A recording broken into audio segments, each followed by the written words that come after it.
Hello and welcome to the Needs Languages YouTube channel. I'm really glad you're here today.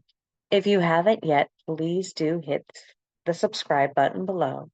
This channel focuses on belonging, personality, anything that really has to do with community and the person. So today I wanted to take a few minutes to talk about the Netflix special, Tell Them You Love Me. I'm going to sit back and kind of tell the story behind it and then talk about the lessons that we can learn from this story. So, the story is about a man who had a disability. I like to say different capability because there's always people navigate the world differently. And I don't think that people need to be dissed. And so, but for this situation, I will say I will interchange the two. And his brother and his mother D-Man, we'll call D-Man the person with the disability.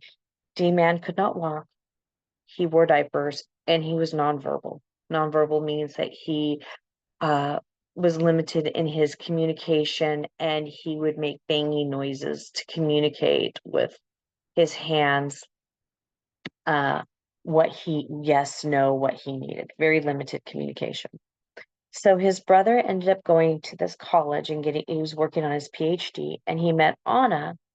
And Anna was big on facilitated communication. Now, Anna got her degree in racial studies, but she had a background in disability. Now, facilitated communication is where the facilitator would be someone like Anna, would take the person's hand who had a disability and would type it on the computer. Now, studies have shown that the person with disability isn't the one communicating in most cases. It's the person that is the facilitator. And facilitated communication is not approved by the American Psychological Association, which I am a member of. So, in a roundabout way, what the story comes to is that Anna was using facilitated communication and had convinced herself that it was D-Man who was communicating with her. And Anna has fallen in love with herself. And when she went and had convinced herself that D-Man was the love of her life, she had sex with D-Man, which in my opinion was non-consensual sex. And the family was very upset. And they went to court. And Anna's husband said she was a liar and a compulsive liar, which basically means Anna told herself a story and lied to herself and was lying to others, and believed her lie. And Anna fell in love with herself and had non-consensual sex with someone who could not consent to sex. Now, this was very upsetting to watch because uh, you do not take advantage of people with differing capabilities or disabilities. And first of all, people need to understand where people's capabilities lie and not try and tell people that their capabilities are different than what they are. If the doctor says that D-Man's capabilities were at this level, if the mother says the same thing and the brother says the same thing, who was Anna to say that it was different? That's not okay. I've actually had this happen in my life where I've had people who do not have medical degrees or people who have not been around me say that is not accurate when I have had testing show that I have things like a spatial disability. And it has been very, very, very frustrating for me. However, I can tell you right now what is an amazing invention that's out there is like cars that park themselves. They can help people like me who have spatial disabilities drive better. And those are inventions out there that can help and are great tools. So there are wonderful tools out there. They just have to be proven scientifically. In this case, Anna was using things that were not a proven scientific method. So there were two factors there that were not accurate. So I want to go over three things that are some points that we can learn from this situation.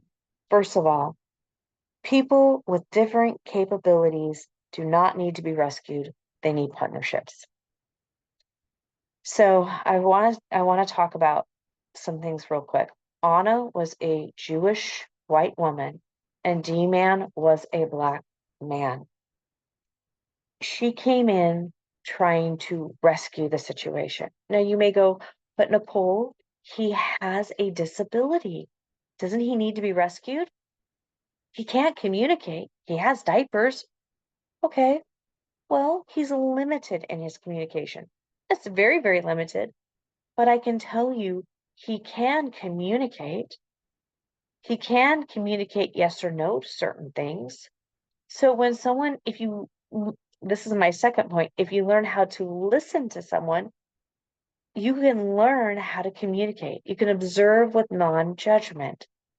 That's NVC. That's the first thing in nonviolent communication, which is a conflict resolution modality by Marshall Rosenberg. If you asked him, would you like this? He could tap and communicate yes or no. And so this is where Anna started coming into the rescue, predator, victim triangle. And as you know, I talk about this all the time. When you go in thinking you need to rescue people from themselves, you create more damage because you become the predator. So if she would have partnered with the mom and the brother, there were things that she could have done maybe to find more resources that could have helped the family and could have said, hey, these are some great papers and studied. That's not rescuing, that's partnering. Hey, maybe we could figure out another modality that works so D-Man and you can communicate even more and understand each other more. That's partnering so we can understand each other more. So those are some things that are super, super important.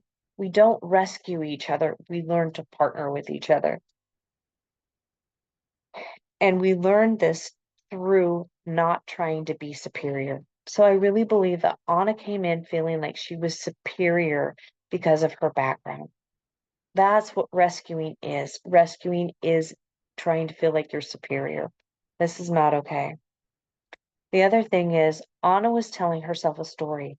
Many times when we're rescuing, instead of just sitting and back and listening and observing with non-judgment, just observing and asking the questions, what is really going on here? We end up telling ourselves a story and we're not really listening. Instead, we're listening to what's inside of our brains instead of what is really going on. We're not really seeing what's going on. We're seeing with what is going on and processing what's in our own brain. So these are really important. And then the last thing is we're not taking, this actually becomes a fourth point, we're not taking responsibility. Responsibility is the ability to respond. So Anna then at this point started saying, no, D-Man seduced me. And I'm like, wait a second, that's not true because you seduced yourself. So these are things that happen when we get into the victim, predator, rescuer triangle. And the bottom line is if we observe, those things don't happen. We do not get in these situations. And I have never done this. I was shocked that she did this. And I'm sure a lot of you have never done this. What I'm saying is, but we do all do similar patterns. And this is why learning about the victim, predator, rescuer triangle is so valid, because then all of us can step out of it. All of us have come into that triangle at some point of our lives, but all of us can learn to step out of that triangle and have healthy, flourishing, wonderful communities. So on that note, I hope this was helpful and I hope you learned a lot in this situation.